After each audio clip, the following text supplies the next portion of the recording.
Hello, my name is Jayla Carmichael, and this is my critical thinking final presentation. Yes. Um, when I first heard the title of How to Blow Up a Pipeline, I became a little bit uneasy. Not just about Andreas Moms, but the way in which his activism worked. I had a lot of questions. Um, but after listening to him speak and hearing him on this said podcast, I realized that his argument isn't about harming people at all. It's about whether damaging and fossil fuel infrastructure could be morally justified in a climate emergency, which is exactly what we're in.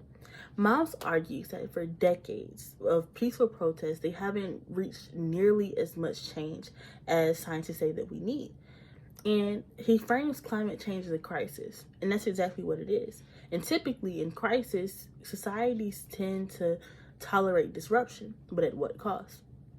His question is, if the threat is catastrophic, then why are activists expected to remain completely non-disruptive?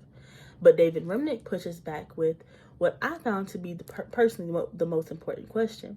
Could sabotage backfire? Could it alienate the public or justify government crackdowns? That's where the real tension lies. Moral urgency versus political consequences. In the first 5 to 10 minutes of the podcast, he explains his first acts of his first acts of activism, like his first acts of public disruption.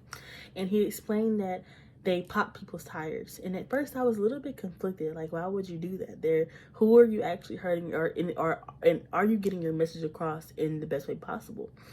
And Mom believes that the fear of backlash should not outweigh the danger of climate collapse. But I found myself wondering where escalation stops once it begins. Once you pop a few tires, yeah, you made your point, or did you?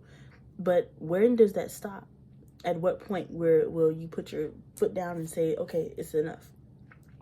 What stood out most to me was how the conversation didn't feel like a back and forth argument. It didn't feel like a debate. It just felt like two people wrestling with strategy underneath pressure. My biggest takeaway was realizing how difficult it is to balance ethical frustration with long-term effectiveness.